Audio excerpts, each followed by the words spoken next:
Hi everyone, Jorge Ventura here again, another episode of Talking with Jorge and what's going on in the AV. We're going to talk today about the CAC, and I guess it's a town hall coming up. And I have a special guest with me, very young guy, very smart guy, very nice. I've been chatting with him for a few minutes. His name is Prince. Prince, good morning. How are you today? Good morning, Jorge. I am doing excellent. How are you doing this morning? I'm doing awesome. Talking to you, it's a pleasure to meet you. And I can't believe that you're only 23 years old. And I got to see your resume because you sent me a resume. I've never met you before, but you were referred to me by Jody, and she spoke very highly of you. And I know that you're involved with the CAC, and there's a town hall coming pretty soon. So I want us to talk about the CAC. I have an idea. I think I know what the CAC is, but I want you to educate me and tell me what it is, why it should get involved, and how does it benefit our Antelope Valley community. Absolutely. So I'll preface by saying that I was actually introduced to the CAC by Jody around October of 2024. So at that time, I knew of Jody through this program called the Palmdale Partners Academy, which is a community program that allows you to understand more about the valley and its city operations.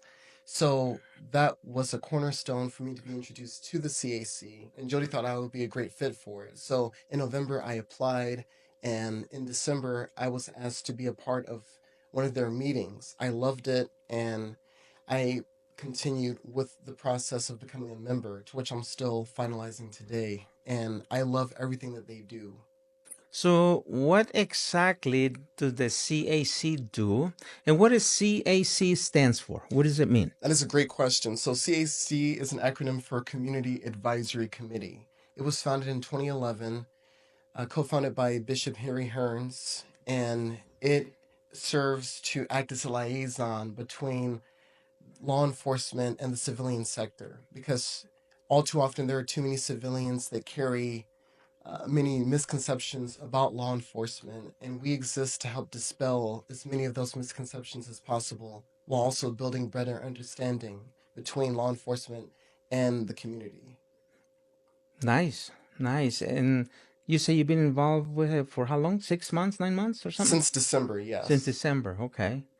And you guys meet regularly? Yes, so we meet on the second Monday of each month. Where do you guys meet at? We meet at the Palmdale Sheriff's Station. Okay, right there on the corner of Sierra Highway and Avenue Q. Yes, sir, that's correct. Okay. And you guys have a town hall meeting. How often do you do that? There's one coming up, I believe. Yes, I believe there's one coming up in May, and we have these town hall meetings every other month.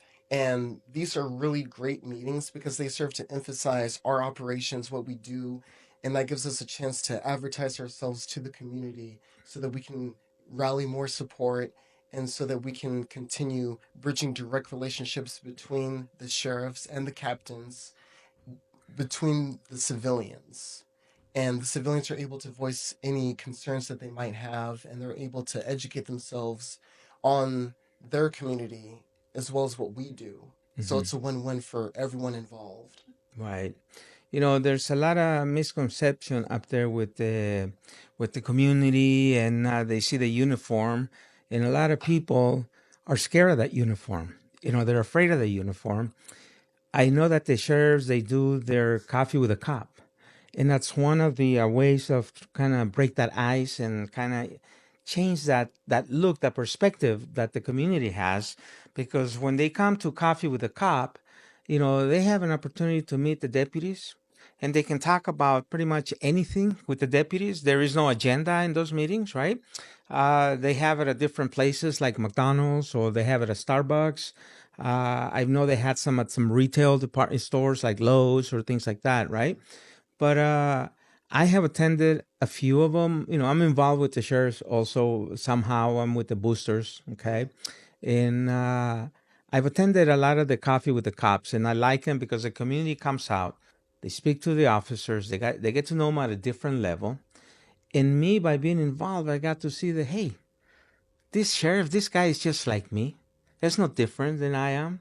They're nice people. Yeah, there might be some bad apples out there, but most of them, they're very nice people.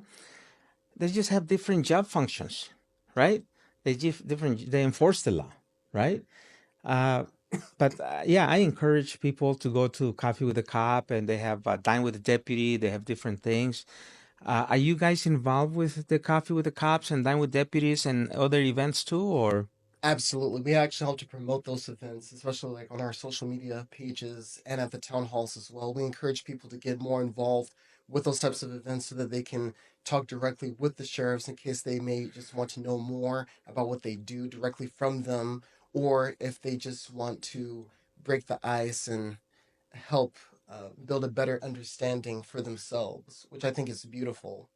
Another thing I want to emphasize is that I really would like to see more youth involved because I'm 23 years old currently, and I would like to see more 20 somethings out there. I know you guys are listening. Please, if you're listening to this podcast, I encourage you to please get out there. Please get involved as much as possible. We really need you because you guys are the crux of our community and our future. And the youth, especially the high school students, I think this would be great for them to get involved in. And whether or not they care for the sheriffs, I think this would be a great experience for them, not only for their resume, but also just for their own well being and personal outlook on life. I think it would be great for more young people to get involved with our operations. I couldn't agree with you more. I totally agree with that. They have a program there, the Explorers, right? And it's young kids, and they go through the system, through the Explorer system. A lot of them have become officers after the program has ended. I think one of the sergeants went through the Explorer program and went up the ladder. And now he's a sergeant at the station. Mm. Yeah, so I like what you say that we need some more youth involved. They are our future. It's the upcoming generation, right? And how many people are right now in the CAC? So at this time, we have about a dozen active members. Okay, and you could use more, right? Absolutely. The more, the better. I'm sorry, if somebody is listening to us or watching our podcast here, and they want to explore the possibilities of maybe joining the CAC or come in and check it out, what would be the next step for them to do? Let's say, my wife, Vicky, okay, she's watching this and she's like, I want to get involved with that. I don't know what that is, right? And she wants to explore the possibilities of maybe joining the CAC. What's the first step she has to do? So the first step would be first to apply. You have to be vetted, which could take a pretty long process because the cops are very busy as is. So it could take maybe a month, 2 months, sometimes not as long. But you need to reach out, you need to apply, and then eventually need to get your fingerprints taken. And then you need to have your picture taken for your ID. And then you can sometimes get an invite extended to attend one of our meetings so that you can learn more about what we do. But first, before that happens, because what happened with me when I applied in December, they had to interview me first. And then, upon my interview being complete, I would have to step out of the room and then they would talk amongst each other to determine whether or not I would be a good fit for them. And they determined I was a good fit, and the rest is history. I'm currently in the process of having my membership finalized. Okay, so you said it's a long process, but you said it could take a month or maybe 2 months. I thought when you said a long process, you were going to say, "Oh, it's going to take a year." So it's not really that long. It's not really that long. What else needs to be done? Yes, so when you initially express interest in applying for a position with the CAC, you must adhere to these rules. Like, you cannot hold any political office whatsoever. That is first and foremost. Oh, Because wow. if you do, that could be compromising. And that's also against like other policies that are in place. So you cannot be holding any political office if you're applying to the CAC. And if that's the case, then you can proceed with the application process, which is very brief. You just have to enter your basic information, such as your name, phone number, and express interest as to why. Like, these are open ended questions you have to answer on the application as to why you're interested in the CAC. And then once you get those questions complete, you send them to the deputy in question, and then they will vet you and give a background check to ensure that you're in good standing with uh, law and your community. Interesting. Interesting. Now, can anybody attend the town hall meetings? Yes, it is open to anyone. It's open to anyone? Yes. And the town hall meetings are held where at? So the locations can vary, but generally, I know we had our last one at the Palmdale Playhouse. Okay. We had a successful turnout. A lot of people enjoyed it and had a really positive reception. Mm, okay. And the Palmdale Playhouse is down the street from here. It's on 10th Street, and I believe Q9 or Q6, something like that, right? Right, that's correct. Okay. I've attended one or two in the past, and they were held at Legacy Commons also. So your next town hall meeting is coming up. You said it was May something. Our next meeting is actually going to be held on May 19th at the Legacy Commons. Now, your name is Prince Lawrence, Yes. okay? And I called you Prince, but Prince Lawrence. You're very young, man. You're 23 years old. You're younger than my kids, you know? And I read this morning I read your resume. You have a pretty intense resume for someone that's 23 years old. Can you tell me how you were involved with Oprah? Yes, I get asked that quite often. So it started in June 2021 when I was applying to her foundation, the Oprah Winfrey Charitable Foundation, which, if you get accepted into you'll be considered one of her scholars, or owls, as she likes to call it, which is an abbreviation for her foundation. And when you get accepted into it, then she pays for your entire college education. It's a full ride scholarship and that she covers. And you also get many networking opportunities and many opportunities to connect with other leaders and other like minded individuals. And I thought it was a really great experience for me, especially to build myself as the individual that I'm becoming. Wow, interesting. And then I also saw that you've attended a few universities. Yes.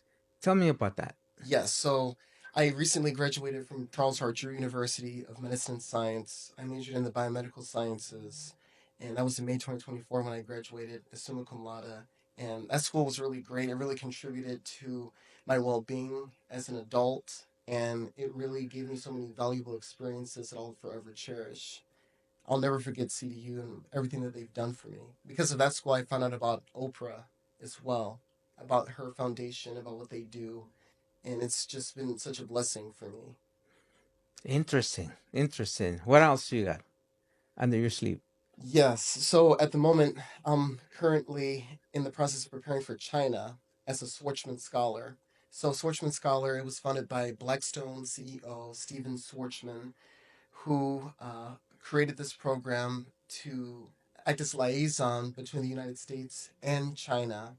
And he has future world leaders such as myself who will be breaking the ice and making people more comfortable about the idea of China and other foreign relations. So I'll be going and studying at Tsinghua University in Beijing, China in August, and I'll be there until May 2026.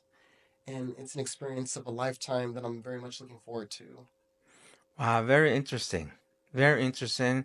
You have a very bright future ahead of you. Very bright future ahead of you. Wow. You're very well educated. You know, like I said, I've never met you, but you seem like a nice guy, and that's what Jody told me. He's a very nice guy. So it's a really a pleasure to have met you, and to be able to sit here and chat with you for last 10, 15 minutes. And I want to say thank you, Prince Lawrence, for taking the time. I got you up early this morning, to be here on a Saturday morning and to talk about the things that are going on in your life and with the CAC and things like that. Anything else you want to add? Anything you want to say? Yeah, I would just like to add that. Oh, you can edit that part out. But I would just like to add that the Palmdale CAC really needs your support, like the Antelope Valley. If you guys are listening to this, anyone who's a part of our community, please make an effort to get involved as much as possible. Even if you don't apply to the CAC directly, please make an effort to at least try to attend our meetings. They're very fun. We have all kinds of food and refreshments for you, and we think you'll really enjoy it and learn a lot. So as long as we have your support, then we can continue doing what we do, and we can continue expanding our operations. Like, there's no limit to what we can do together. That's right. Together we're stronger, right? Absolutely. Together we're stronger. Oh, yeah. So, hey, thanks guys for, listening to our podcast, watching our podcast today. I want to thank Prince. I want to thanks Jody for introducing us, and stay tuned for our next episode. And thank you, Prince. Thank you, Jorge. I really appreciate your time.